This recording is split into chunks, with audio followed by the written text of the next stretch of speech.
आप देख रहे हैं न्यूज़ भारत 7। आज हम बात करने वाले हैं संघर्षशील पंचायत कल्याण संघ के अध्यक्ष जो है संदीप द्विवेदी जी जो हैं, उनसे आज हम बात करने वाले हैं। कल उनका एक दिवसीय जो है प्रदर्शन था, उसके बाद क्या हुआ क्या नहीं हुआ उसके बारे में आज हम उनसे बात करने वाले हैं। सबसे पहले तो आपका हार्दिक स्वागत है संदीप जी।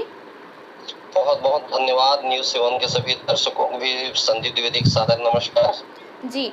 पहले मैं आपसे पूछना चाहूँगी कि आप हमारे दर्शकों को बता दें कि आपका जो संज्ञान में कार्य होता है वो क्या है। जी जी। साक्षर भारत योजना जो प्रौ को शिक्षण करती थी, अधिकतर वे में रहते थे, अपने शिक्षा को पूर्ण नहीं कर पाए, उनको शिक्षण करने का कार्य प्रेरक करते जो 31/5/2018 तक 2018 का कार्यक्रम तो संचालित है, लेकिन उसमें जो कार्य करने वाले जो उनको जागरूक करते थे, पढ़ाते थे, उनको कार्य से विरक्त कर दिया गया है।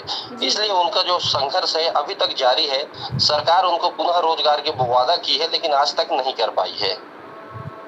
जी, मैं आपसे ये पूछना चाहूँगी कि कल आपका जो है एक दिवसीय आंदोलन था, तो क्या सरकार पर कुछ इसका प्रभाव पड़ा है? आपके एक दिवसीय आंदोलन का क्या कुछ बात हुई है आपकी मंत्रालय से, किसी अन्य मतलब लोगों से कुछ बात हुई है मंत्रालय में किसी बड़े पद के लोगों से?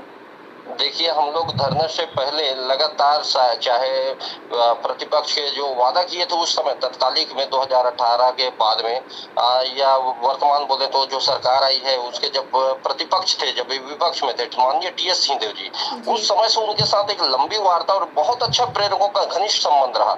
उनसे लगातार बात हो रही है। परसों भी हम गए थे, लेकिन वो कहीं बाहर थे, तो इससे फोन के माध्यम से उनको हम आमंत्रित भी किए कि हमारे मंच पे आइए, हम आपसे नाराज नहीं है कि आपके वादा पूरा नहीं है हुआ है, हो सकता है किसी कारण आपके विलंब हुए हों, लेकिन आगे हमको हमारे क्योंकि हजारों युवा आपका आसरा, आपका रास्ता देख रहे हैं, तो कम से कम आशीर्वाद दे दीजिए, आके कुछ बोल दीजिए। शायद वो अपनी व्यवस्था बताकर नहीं आ पाए।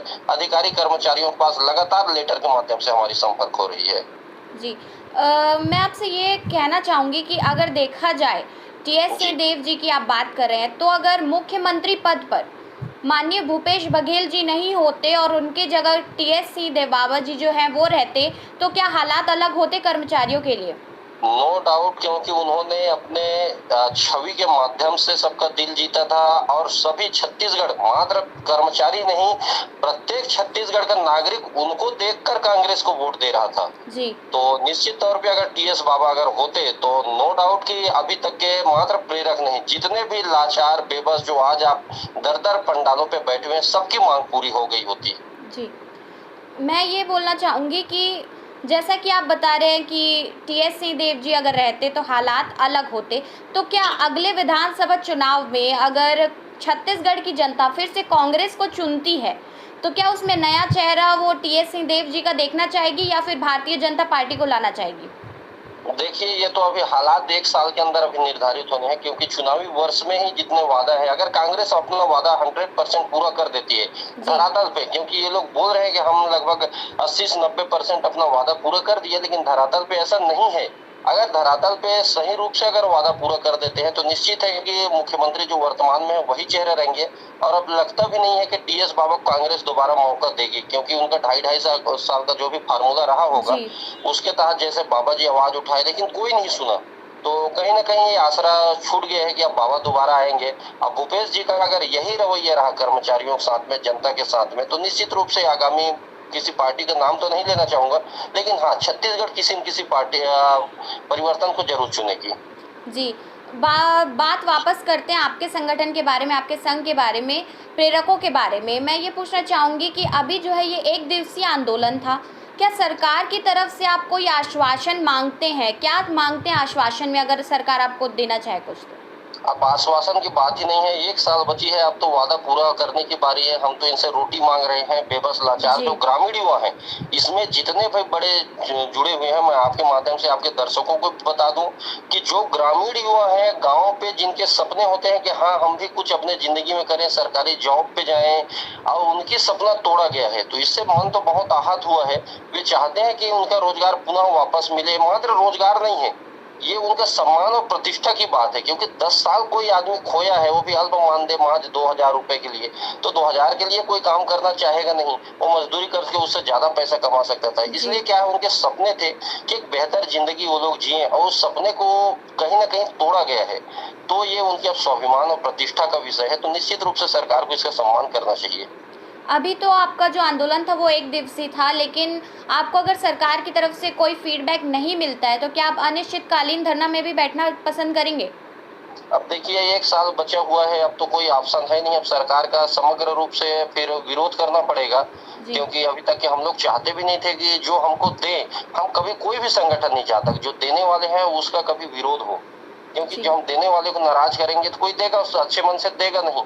लेकिन जब नहीं देता है कोई, तो फिर उनका विरोध इस प्रकार से किया जाता है कि शायद उनके छवियों पर असर पड़ती है, इससे सरकार को भी नुकसान होती है और जो मांगने वाले हैं उनको भी नुकसान होती है। कहीं ना कहीं एक आर्थिक बहुत बड़ा एक मंच आयोजन करना, धरना प्रदर्शन करना, बहुत सारे खर्चे होते हैं। जी तो हम ये तो कभी नहीं चाहेंगे कि धरना हो, उनका छवि खराब हो। तो हमारा तो अभी तक यही आस है कि 1 साल बचा हुआ है, वहाँ 6 महीना बाद में इनका सत्र लगने वाला है, उससे पहले ये दे देते तो बेहतर है। अगर नहीं दिए तो फिर कोई विकल्प बचेगा नहीं, फिर वादा खिलाफी जो हमारा दिल तोड़े हैं, तो जी जब दिल तोड़े हैं तो फिर उसका सजा तो फिर देना पड़ेगा। फिर आपने जो अपना स्लोगन रखा है वो है आश्वासन नहीं, रोजगार चाहिए। रोजगार चाहिए और जो जी। नए आंकड़े निकले हैं, अगर बेरोजगारी दर और रोजगार दर को देखा जाए तो वो कई लोगों को निराश करते हैं। सबका कहना है कि ये गलत आंकड़े हैं जो छत्तीसगढ़ में बताए गए हैं। इसके बारे में आप कुछ बताइए।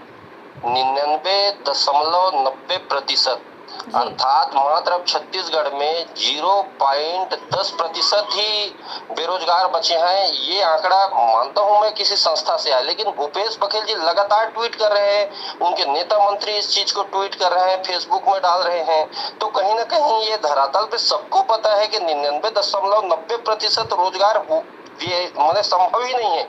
और लाखों लोग यहाँ पे बैठे हैं, कल हमारे साथ धरनों में हजारों लोग यहाँ पे बैठे थे, 4-5 हजार से ऊपर युवा यहाँ पे बैठे थे। तो जी फिर ये वादे तो ऑलरेडी खोखले हैं।